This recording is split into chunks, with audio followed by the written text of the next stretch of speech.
So, Nicholas, thanks so much for being on the show. Of course. Thank you for having me. I think we should start with definitions, if you don't mind. Like, what is behavior analysis? And then specifically, what is sexual behavior analysis?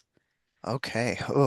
So behavior analysis is really the study of behavior across populations, even across species, and it can even be the study of like organizations and looking at them as living entities. So behavior analysis is a huge field. I think a lot of people, when they think of behavior analysis, they think of specifically autism focused treatment. And that is one of the niches in behavior analysis, and admittedly the largest. Um, but behavior analysis really is a focus on uh, the idea of shaping, which is altering elements of the environment to make sure that we are able to access reinforcement or positive outcomes, and that is a way of kind of building up our behavior into the directions we want to go. There is, of course, the other side of that, which is punishment. And punishment can also shape behavior in directions. I would say the history of behavior analysis is a wonky history that includes things that look like conversion therapy and some Mm, other really intense things. Um, Definitely some issues within that autism focused sector of behavior analysis because there's like a huge push through funding and insurance to try and get kids, autistic kids, to act and look like neurotypical peers, which kind of goes back to that overlap with that conversion yeah, therapy. right. Are we trying to get people to be different than they are? You know? Yes, and so that's its own ball game.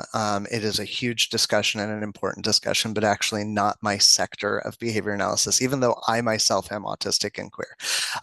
So I'm over here in the sexual behavior analysis sector. And so in sexual behavior analysis, we are looking at sexual and sociosexual behavior. And we're really looking at trying to utilize best practices put forth through ASECT, the APA, WPATH, other organizations regarding affirming care, and utilizing purely reinforcement based, so positive outcome based training to help people achieve their goals. Something that I think a lot of people misconstrue with behavior analysis is that if you're going to be manipulating the environment, then you're manipulating the person, Right. and you're not caring about the person, you're focused on the environment. And something I just really want to highlight is that that's definitely a take. And it is a take that probably does overlap with some people's lens and how they're applying the science, but that's not how it has to be applied. At Right. the end of the day, something that brought me into the field of behavior analysis is a Skinner quote. Skinner is the father of behavior analysis, as well as his students Bear, Wolf, and Risley. But he can be quoted stating, the ideal of behaviorism is to eliminate coercion.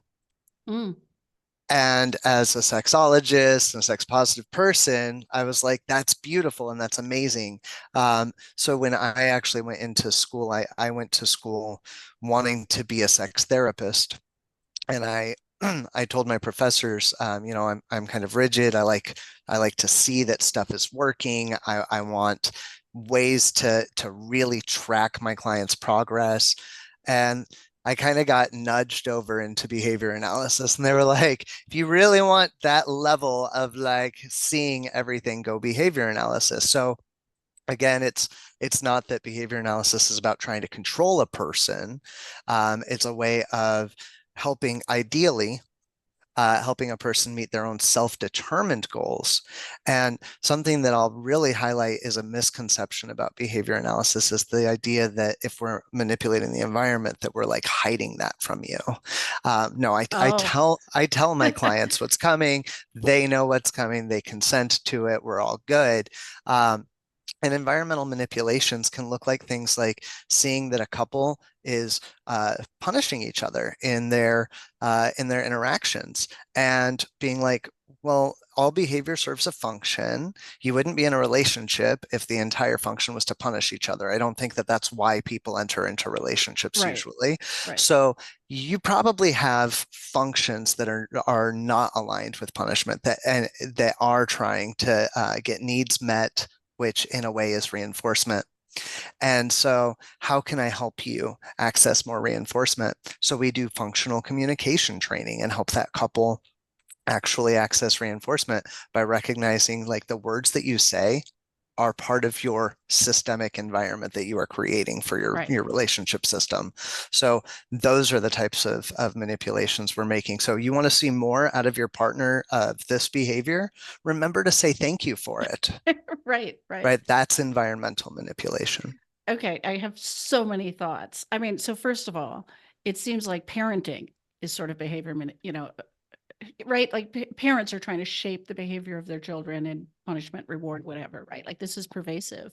And I'm just Yes. struck by the continuum there must be between let's work together as a team towards stated explicit goals and the kind of coercive, let me just change you, control you, eradicate you, whatever that must, like you're talking about in the field, Yeah, I mean, back in some of the problematic stuff, right? I'll tell you right now, one of the things I did not like about working with like early intervention and kids and everything was the weight that their parents did have, right? Yes. Coming in and telling me this is what I need to see from my kid, and I'm like, well, your kid is my client. Like, what does your kid want? Right? Yeah. Like, Yeah. Yeah. uh, and so I got out of that relatively quickly. I was actually working with kids to try and get practicum hours. Right. Again, I knew I wanted to work in sex and sexuality. And so going back and working with adults, I will say about half of my clients are adults with disabilities and the other half are neurotypical. My clients with disabilities, especially if it's intellectual disability, highly impactful autism to the degree where they need supports, sometimes we run into the same thing where the Mhm. system is like, this is what they need. Right. You need to get them to comply or be, obedient or whatever. And I'm like, hey, not my jam. So I usually come in and I'm like, hey, you know how you guys are fighting? How about if you stop trying to make the client do this and that and do this? Now, look, there's no reason to fight. Sometimes it's just simply about choosing your battles. And really, I'm very big on building up autonomy. And if there's not demonstrable proof that this person is going to be in danger by trying to do this thing that other humans get to do, let them do it. Yeah. And even if it's risky, if other humans get to do it and this client can pass a capacity to consent assessment, let them do it. I Yeah. get to make mistakes. I get to take risks. And so I very much advocate for that. Um, a lot of my clients, one thing I'll really note is a lot of my clients come from systems where everything has been kind of closed off or restricted. And that's another huge thing that we do is we recognize an environment where everything is restrictive, that's highly punitive. Yeah. And if all you're getting is punishment, that's no way to live. And so we really work to get restrictions lifted and get our clients more access. And even things like access to pornography, access to sexual opportunities. And we're talking about clients in disability care homes where prior to doing this type of work, that was never an option for them. Yeah, I mean, it strikes me the same thing can happen just in retirement communities, right? There's so much discrimination about who's sort of allowed to have sex, right, or be a sexual person. Yes, and actually, one of my students that came through and did a practicum under me in sexuality is a behavioral gerontologist, and so she wanted very much to make sure that she got practicum hours in sexuality so she could bring that into the old folks' homes. Right, right. So what, I mean, have you personally been, I don't know if I want to use the word victimized, but like have you gone through some of this behavior analysis yourself in a way that was coercive or controlling or, I went through its, I would say, bastard cousin. Ivar Levos was a clinical psychologist. A lot of people will say he was a behavior analyst, and that is true in a weird way. He was a behavior analyst before there was a behavior analyst certification board, before there was a code of ethics for behavior analysts. And so technically, anyone who wanted to call themselves a behavior analyst could. right? He was licensed as a clinical psychologist. But he developed, along with a few other people, uh,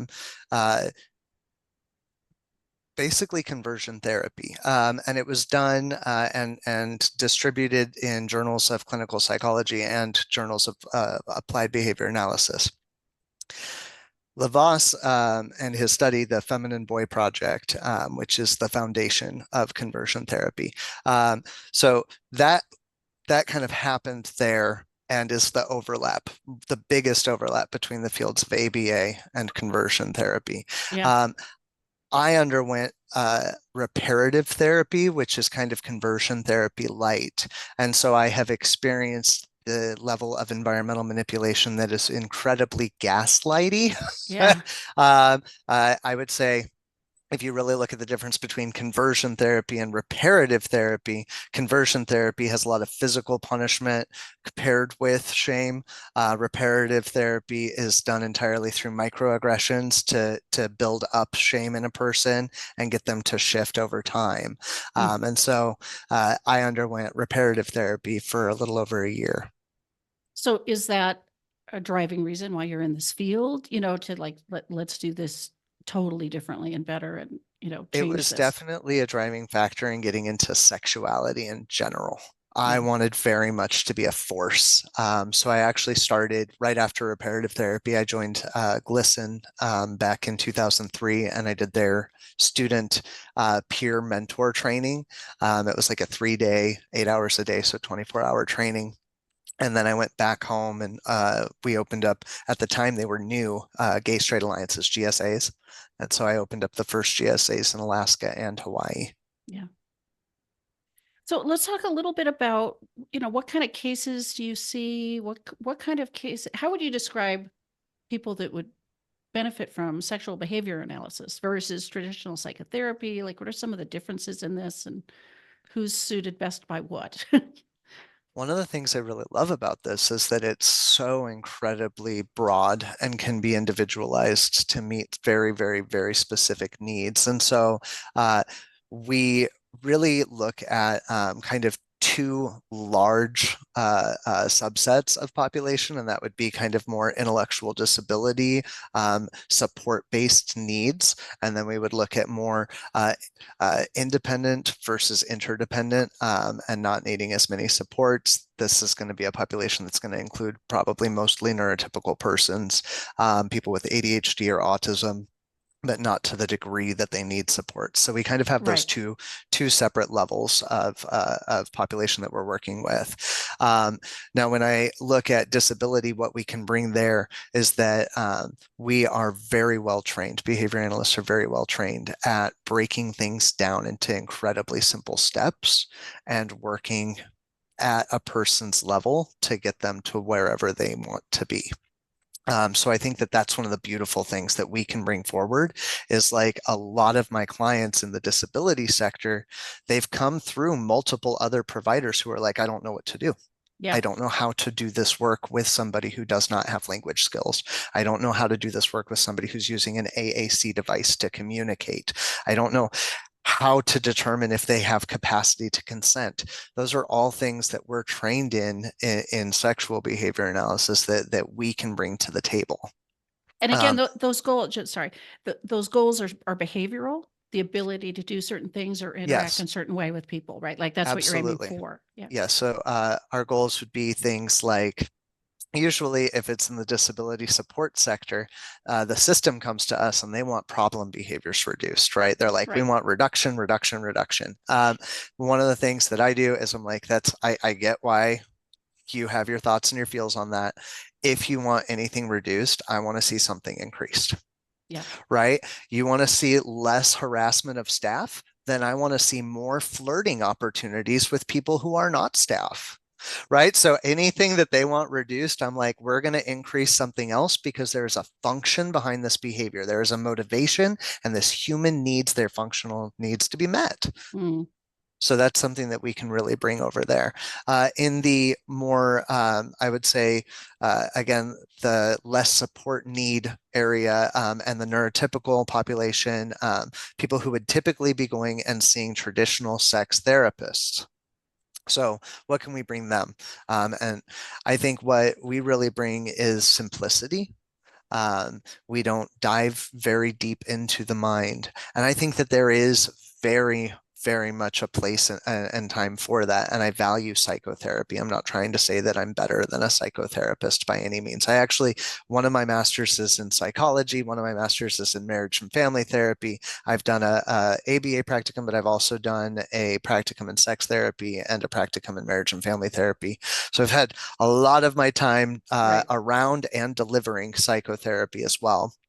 Um, but what I really think is powerful about sexual behavior analysis and what we're bringing to the table here is that we have really gone through and taken what are called technologies. That's a nerdy term, but basically very specific elements of things that can be replicated very easily, that are very clearly written out, that are very clearly based in a behavioral science as well. So we want them to be conceptually systematic with behaviorism.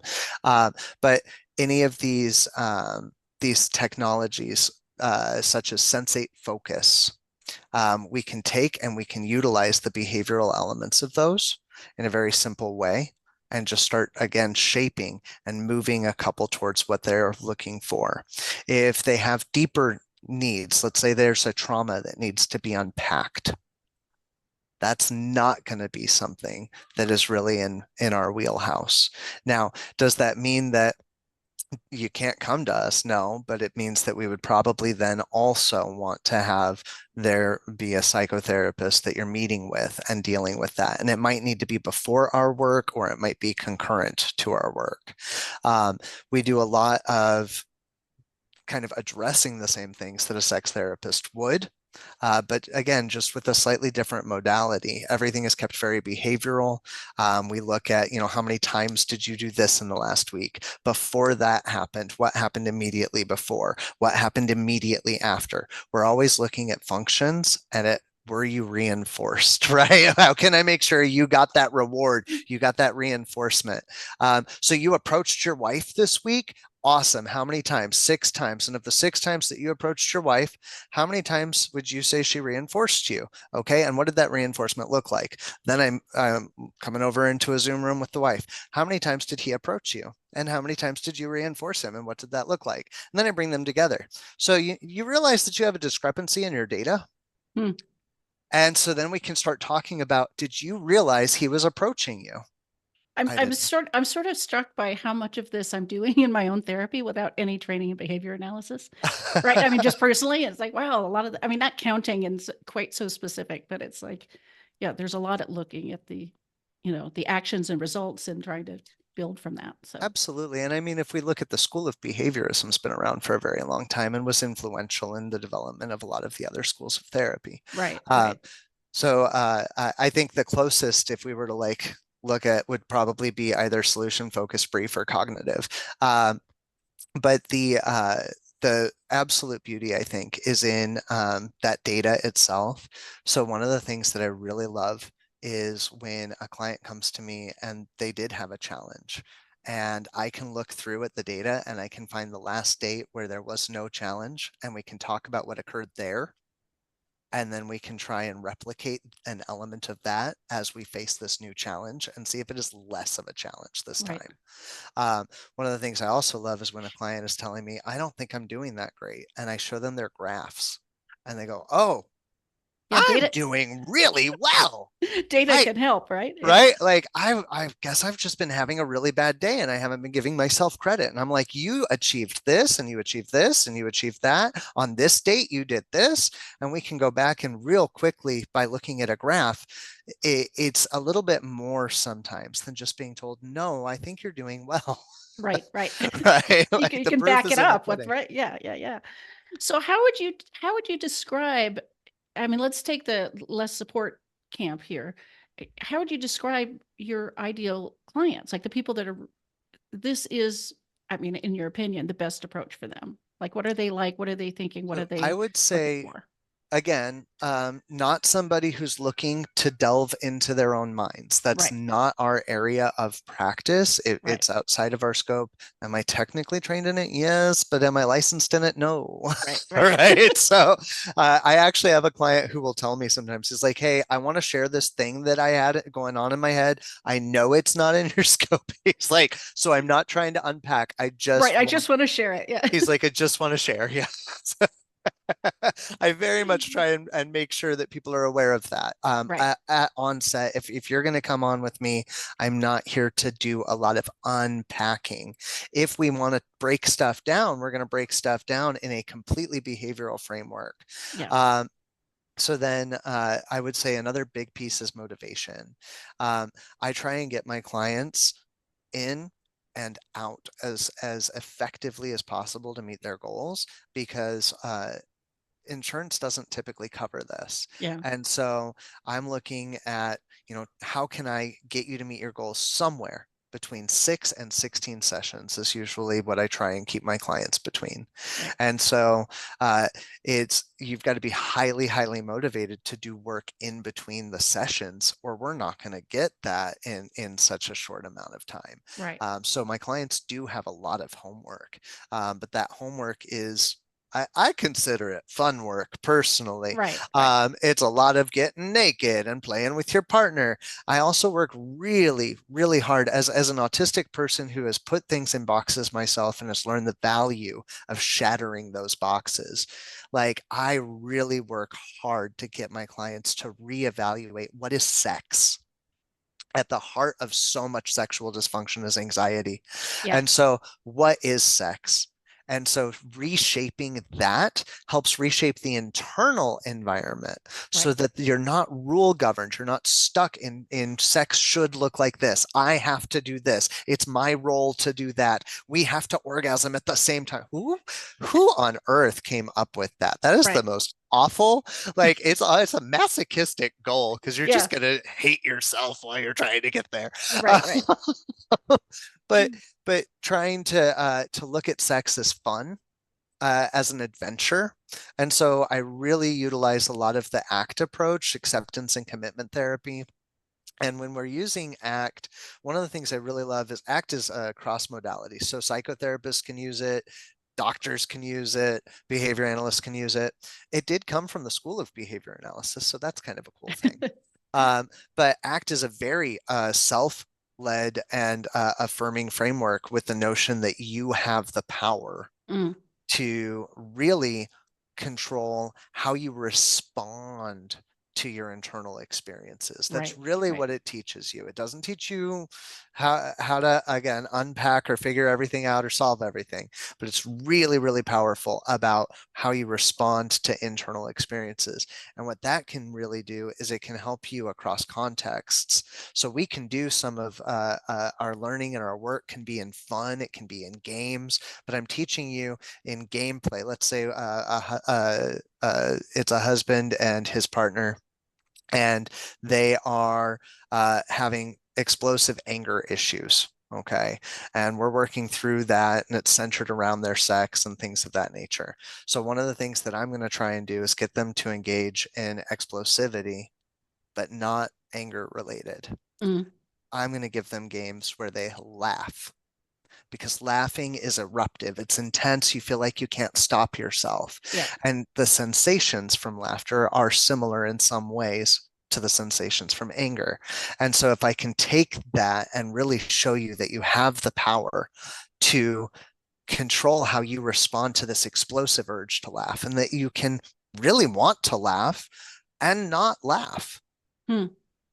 you can really want to tell your partner that they're an effer and not tell them that. You can Right. really want Right. to punch your partner and not punch them, right? Like we can have thoughts and feelings. No one chooses a thought or a feeling, and that's a big emphasis in my framework. Is this notion that it's not you're not a bad person if you had this thought. You're Right. not weak if you had this thought. You're not broken because you keep having this thought. They're thoughts. Right. What are And you going so to do? Right.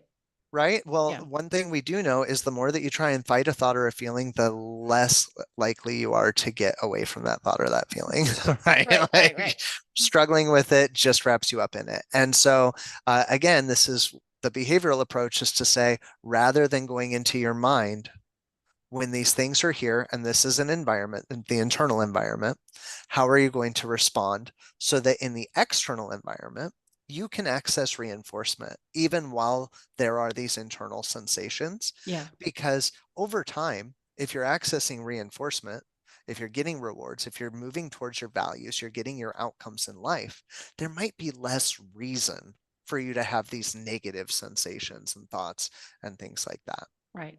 So it also strikes me that your ideal clients would be pretty action oriented. People, because I certainly get therapy clients like, tell me what to do. I want, they want that guidance and homework, basically, right? Direction. Like, let me put something into Absolutely. action. Yeah.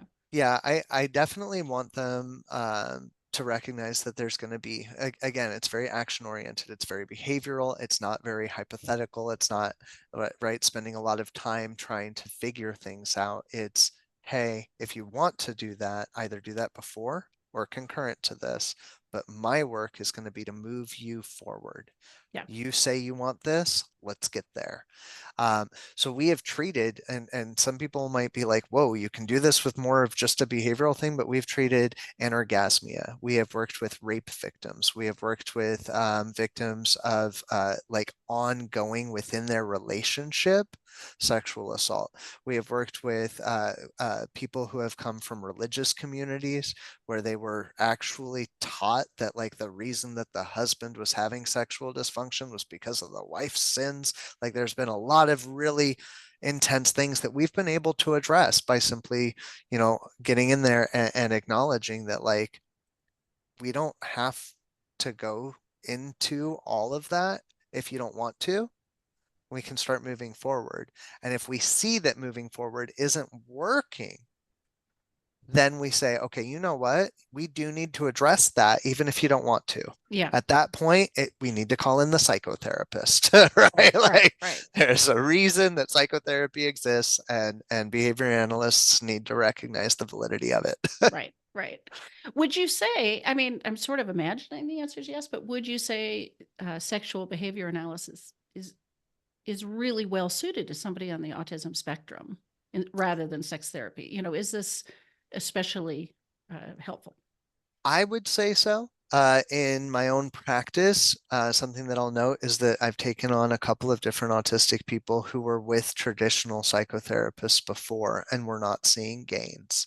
One of them had been in traditional sex therapy and had been doing sensate focus related exercises for almost 2 years. Uh, I got them 6 sessions. They were done, had Wow. met their goals, were orgasmic, were having no erectile issues. Um, Big piece of that puzzle when they came in, there were just a couple of things that I was like, hey, you've been working on this, but this is your autism. Like, that's not going away.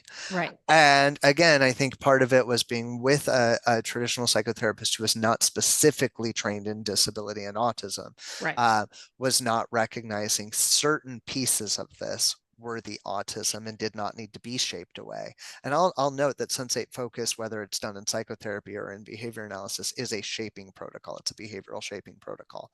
And so in working to shape towards, what we would call effective and pleasurable sex, they really were not able to get there. And a piece was that the task wasn't being broken down in a way that was making true sense. And there were elements in that breakdown that did not need to be there. So how does somebody find a sexual behavior analyst? I mean, did you invent this and are you the only one? Or Uh, where do people find this kind of help? And then I guess I'm also curious, two separate questions. How do other professionals maybe develop the skill set, whether they're a psychotherapist or they're a behavior analyst? okay.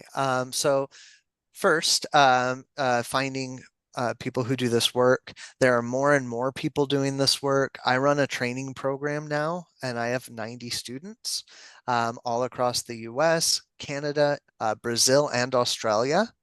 So we're becoming a thing. Okay. Uh, my agency, Empowered, a Center for Sexuality in St. Louis, has been around for almost 9 years. It'll be 9 years in October, and we are the state of Missouri's go-to for any sexual behavior issues in the disability sector. And then we've been serving the neurotypical population through our agency as well.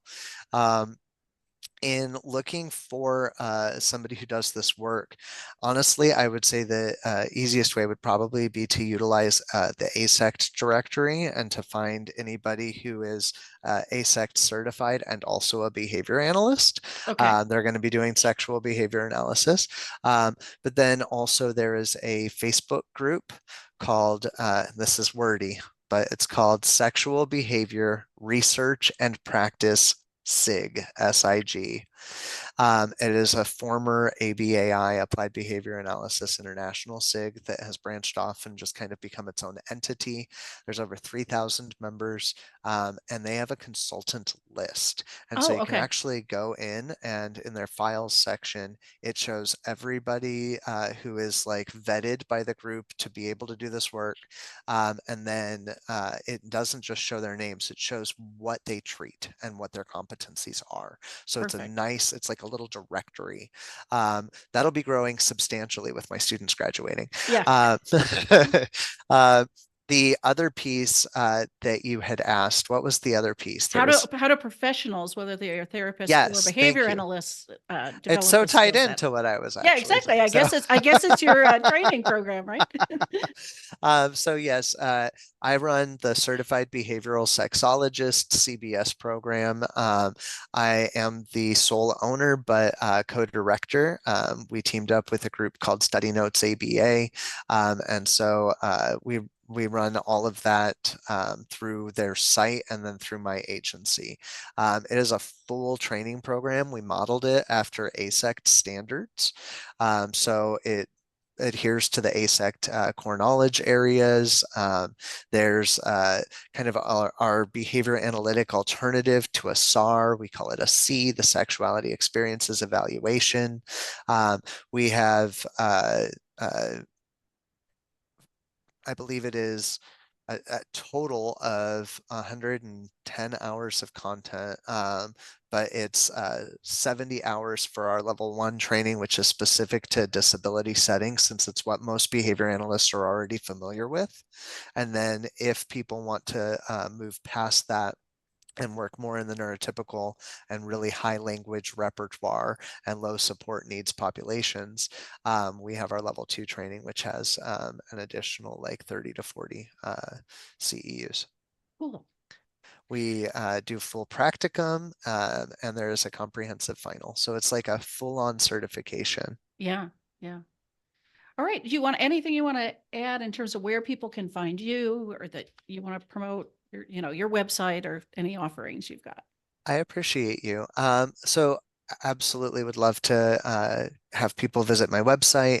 It's empoweredcenter.com. If you want to look me up on LinkedIn, I'm under my name, Nicholas Maio-Aether. If you want to look me up on Twitter, I'm at Itherian N. I can type that into the Yeah, chat for I'll you. put that in the show notes so that people can Yeah. can get all this. Yeah. Um, and aside from that, on Instagram, we're at Empowered Center STL, and also on Facebook at Empowered Center STL. Cool. Well, hopefully people reach out and yeah. Absolutely. And if you're an ASECT member, I'm also a career mentor at ASECT. And that's a volunteer thing. So ASECT members do not have to pay to get career mentorship from me. And I'm the bylaws chair there. So if you ever have a question about like, how is ASECT being run? What's going on? Things like that. I'm available to answer questions for that as well. Cool. Well, thank you so much for being with me. Thank you. I appreciate this. This has been fun.